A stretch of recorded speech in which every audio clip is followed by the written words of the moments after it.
오늘 바울은 다시 한번 우리에게 분명하게 말씀을 합니다. 그리스도께서 죽은 자 가운데서 다시 살아나셨다 선언하시거든요. 예수님께서 부활하셨다는 것이 도대체 어떤 의미가 있을까? 신학적으로 이야기를 하면 하나님 나라가 새롭게 시작되었다 그 뜻이거든요. 창세기 1장에 하나님께서 천지 만물을 창조하시잖아요. 그래서 그걸 첫 창조라고 이야기를 합니다. 예수님의 부활을 새 창조 이렇게 또 이야기합니다. 예수님의 부활은 새로운 하나님 나라의 출발점이다. 그래서 예수님의 부활 이것이 매우 중요한 의미가 있는 겁니다. 그러면서 또 말씀을 합니다. 잠자는 자들의 첫 열매가 되셨다. 예수님이 첫 열매가 되셨으니 우리 모두의 부활은 있는 거구나. 첫 열매라고 했으니 두 번째 열매도 있고 또 우리에게까지도 그 열매는 또 주어지는구나. 우리가 또 그 열매가 되는구나. 그래서 예수님의 부활은 우리의 부활을 확증하고 있구나. 사도 바울이 말씀을 합니다. 예수님의 부활로 말미암아 하나님의 나라가 새롭게 시작되었고 지금도 하나님의 나라는 이루어져 가고 있고 먼 훗날 예수님의 재림 때에 하나님의 나라는 완성이 되어져 간다. 그것이 사도 바울이 이 부활을 통하여서 하고 싶은 그런 말씀이 되어집니다. 자, 20절 말씀 다시 한번 보겠습니다. 그러나 이제 그리스도께서 죽은 자 가운데서 다시 살아나사 잠자는 자들의 첫 열매가 되셨도다. 여기서 주목해야 될 말씀은 첫 열매입니다. 첫 열매 하면 사도 바울이 글을 쓸 때 그 배경이 뭐냐면 구약 시대 때 이스라엘의 절기 중 하나인 초실절을 염두에 둔 말씀입니다. 보리를 수확을 할 때 곡식이 익어갈 때 첫 열매를 드리는 절기가 초실절이에요. 예수님이 부활의 첫 열매로 하나님께 드려졌다라고 하는 그런 의미가 있는 거예요.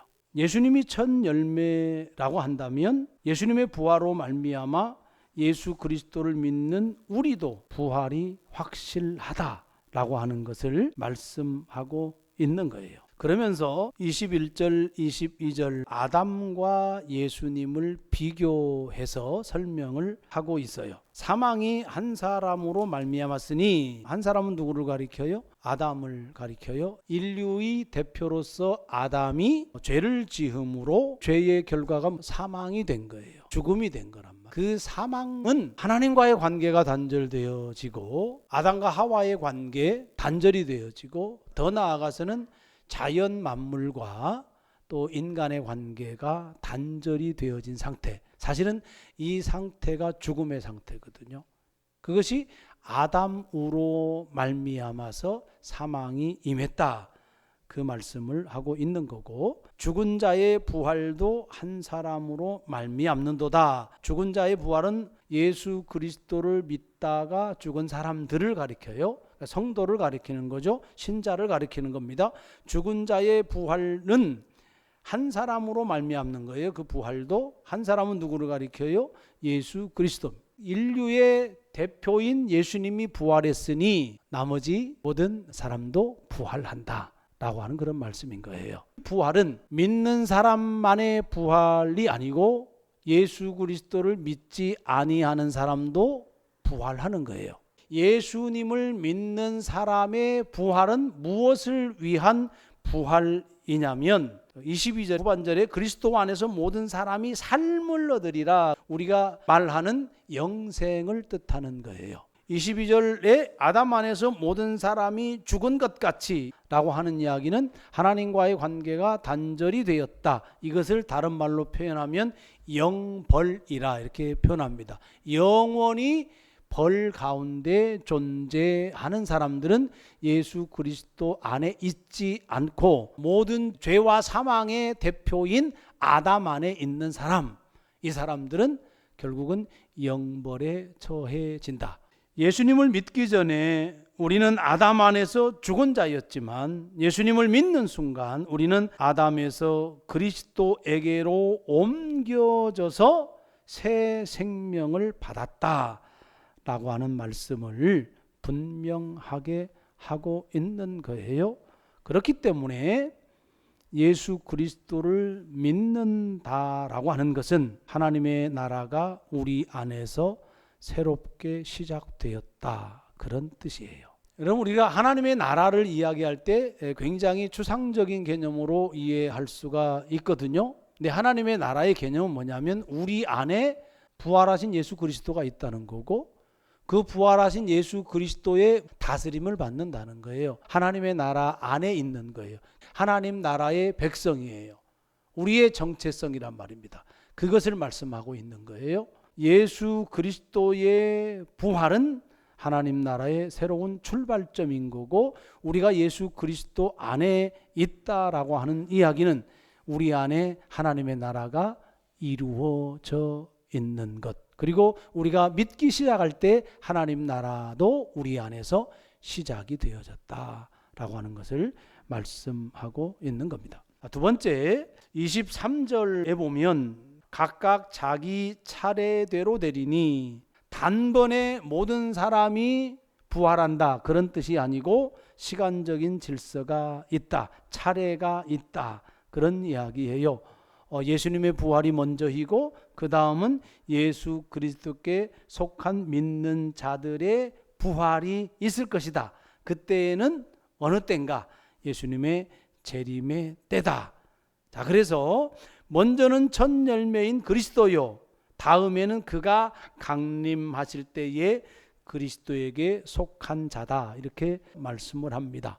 부활이 차례대로 되는데 예수님이 첫 번째고, 그 다음에 예수님이 강림할 때, 즉 재림할 때 예수 그리스도께 속한 자, 이렇게 차례를 말씀을 하고 있는 겁니다. 자, 이 말의 의미는 뭘까? 예수님이 부활의 첫 열매로서 하나님께 드려져서 하나님 나라가 시작이 되었어요. 그 하나님의 나라를 다스리는 왕권은 예수님께 있잖아요. 원래 성부 하나님이 그 왕권을 쥐고 있었단 말이에요. 부활 후에 승천하신 예수님이 보좌 우편에, 우편이라고 하는 의미는 왕권이거든요. 하나님이 왕권을 예수 그리스도께 위임을 해서 예수님이 그 나라를 다스린다 하는 이야기입니다. 지금도 예수님이 하나님 나라의 왕권을 쥐고 온 우주 만물을 다스리고 있다라고 하는 말씀이 되어지는 겁니다. 그 의미가 24절 25절 말씀에 나와요. 그 후에 마지막이니 그가 모든 통치와 모든 권세와 능력을 멸하시고 그가 모든 원수를 그 발 아래에 둘 때까지 반드시 왕노릇 하시리니, 예수님의 원수, 하나님 나라의 원수는 모든 통치, 세상의 모든 통치, 이것을 두고 사단의 세력 이렇게 또 이야기하기도 합니다. 모든 권세와 능력, 하나님을 대적하는, 하나님의 나라를 대적하는 모든 세력, 모든 죄와 사망의 세력, 이렇게 보면 됩니다. 그것이 예수님의 원수고 하나님 나라의 원수고 사실은 우리 그리스도인들의 원수인 거예요.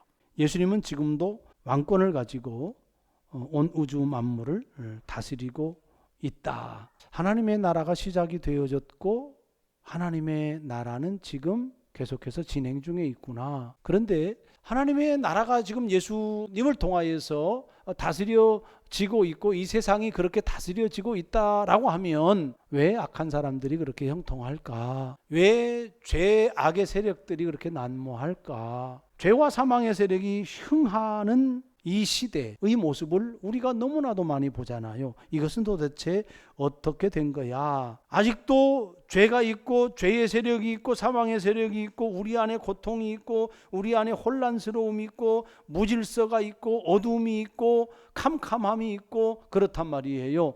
이런 세상 속에서 우리가 살아가는데, 근데 과연 예수님이 지금 이 혼돈된 세상을 다스리고 있는 거야? 그렇게 질문할 수가 있죠. 그럼에도 불구하고 80억 정도 되는 인구 중에서 기독교 인구가 25억 명이 넘어요. 그러니까 과거에 비해서 계속해서 크리스찬 인구들이 많아졌어요. 계속해서 하나님의 나라가 확장이 되어지고 있다라고 하는 겁니다. 우리나라는 그리스도인 인구가 줄어들지만은 아프리카나 중국이나 이슬람 국가나 이런 데는 오히려 그리스도인 인구가 더 많아지고 있어요. 세계적으로는 그렇습니다. 악의 세력이 있고 죄가 있고 고통이 있고 혼란스럽고 전쟁이 있고 기근이 있고 가뭄이 있고 많은 어려움 속에서 세상이 존재하고 있지만 그럼에도 불구하고 예수 그리스도를 영접하는 믿음의 사람들이 많아지고 있다. 하나님의 나라는 더욱더 확장되어지고 있다라고 하는 사실을 보면 지금도 예수님의 다스림, 하나님의 나라는 지금도 계속해서 진행되고 있다라고 하는 것을 확인해 볼 수가 있는 겁니다. 중요한 것은 이미 예수님은 죽음을 이기셨잖아요. 그것이 우리의 소망인 거예요. 지금 예수님은 사망을 이기셨잖아요. 그것이 우리의 소망인 거예요. 부활이 왜 중요하냐면 그 부활로 말미암아 죄와 사망을 이긴 것이거든요. 그런데 잠깐 동안 사단의 세력이 지금 잔존 세력들이 남아서 하나님의 나라를 방해하고 있단 말이에요. 그 영적 전쟁, 하나님의 나라와 사단의 나라가 이 두 나라가 현재 공생하고 있는데 이 영적 전쟁이 지금 치러지고 있고 궁극적으로는 누가 이길 수밖에 없는 거예요? 하나님의 나라가 이기는 거예요. 마지막 27절 28절 만물을 그의 발 아래에 두셨다 하셨으니 만물을 아래에 둔다 말씀하실 때에 만물을 그의 아래에 두시니가 그 중에 들지 아니하는 것이 분명하도다. 만물을 그에게 복종하게 하실 때에는 아들 자신도 그때에 만물을 자기에게 복종하게 하신 이에게 복종하게 되리니 이는 하나님이 만유의 주로서 만유 안에 계시려 하심이라. 만유라는 말하고 만물이라는 말은 이제 동의어로 사용하면 되고요. 창세기 1장에 하나님께서 천지를 창조하시잖아요. 인류가 그리고 자연 만물이 함께 더불어서 살아가도록 해요. 자, 그때의 주인은 하나님이죠. 다른 말로 그때의 왕은 누구예요? 하나님 아버지란 말이에요. 만물 안에 죄가 없어요. 그 만물 안에 누가 충만하냐면 하나님 아버지가 충만해요. 하나님 아버지가 온전하게 100% 충만하게 만유를 다스려요. 그것이 첫 번째 창조예요. 죄가 들어왔어요. 죄의 영역이 생긴 거예요. 하나님의 다스림과 죄의 다스림이 충돌이 생겨요. 그래서 죄악이 계속해서 관영하게 되어지잖아요. 인간의 불순종이, 인간의 죄악이 사람에게는 하나님의 영상이 쪼그라드는 거고, 자연 만물, 우주 만물에게서는 하나님의 충만하심이 쪼그라드는 거죠. 이 물컵이 하나님이 다스렸던 첫 번째 창조물이라고 생각해 보세요. 하나님이 100% 다스린단 말이에요. 근데 여기에 먹물이 하나 딱 떨어졌어요. 그 먹물로 인하여서 하나님의 100%의 다스림에 제동이 걸려버리는 거예요. 제한이 걸려버렸다. 그것이 죄악 세상 속에서 살아가는 상태인 거예요. 만유는 있지만 만유 안에 하나님이 충만하지를 못해. 왜? 죄 때문에, 사망의 세력 때문에, 죄의 세력 때문에, 사단의 통치가 작동되어지기 때문에 하나님의 충만하심이 온전하지 못한 거예요. 그래서 하나님의 충만하심, 하나님이 온전하게 만유를 충만케 하고 다스리게 하기 위하여서 누구를 보내신 거냐면 예수 그리스도를 보내신 거예요. 그리고 예수님에게 왕권을 위임해서 그 나라를 회복해 나가는 거예요. 만유를 회복해 나가는 거예요. 창조 질서를 회복해 나가는 거예요.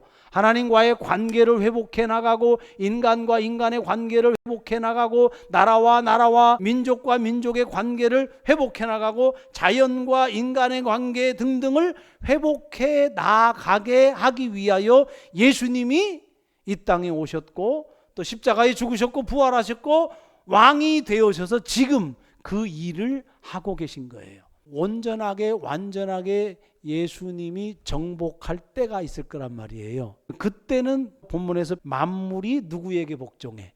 예수 그리스도에게 복종해. 100%.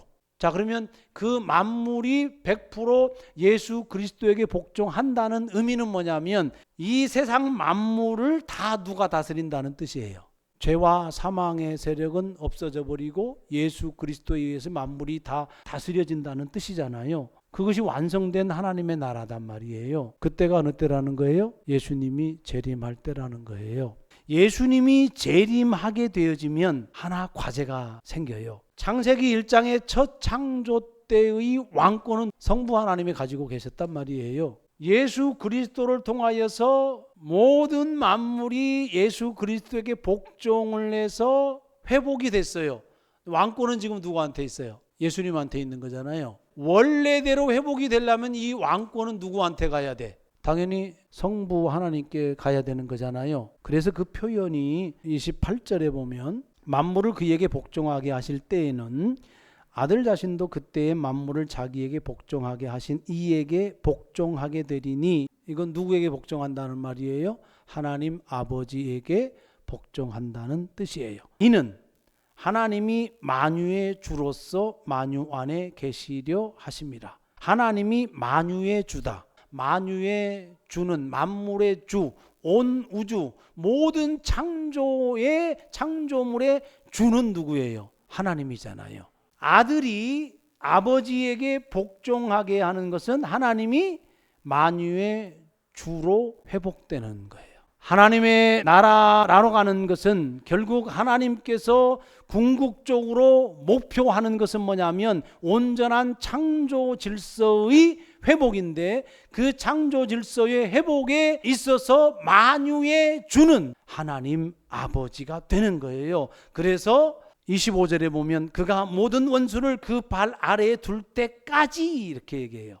예수님이 왕노릇 하는 것은 모든 만물이 예수님에게 복종을 해. 그때까지 왕노릇하고 그 이후에는 누구한테 왕권을 넘겨준다는 거예요? 하나님 아버지에게 왕권을 넘겨준다라고 하는 말씀입니다. 24절 말씀에서도 그 후에는 마지막이니 그가 모든 통치와 모든 권세와 능력을 멸하시고 나라를 하나님 아버지께 바칠 때라. 왕권을 하나님 아버지께 돌려드린다, 그런 거예요. 그때는 언제냐?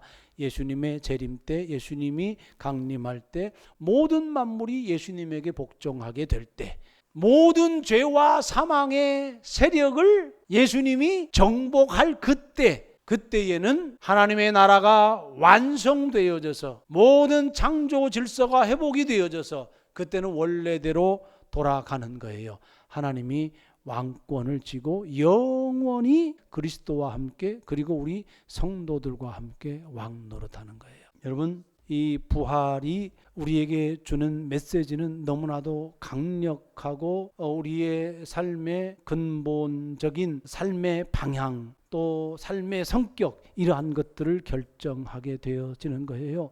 우리도 지금 예수 그리스도와 함께 왕노릇하며 살고 있다라고 하는 것을 우리가 기억을 해야 돼요. 예수님은 우리와 함께 지금 사단의 세력을 멸하고 있는 중이에요.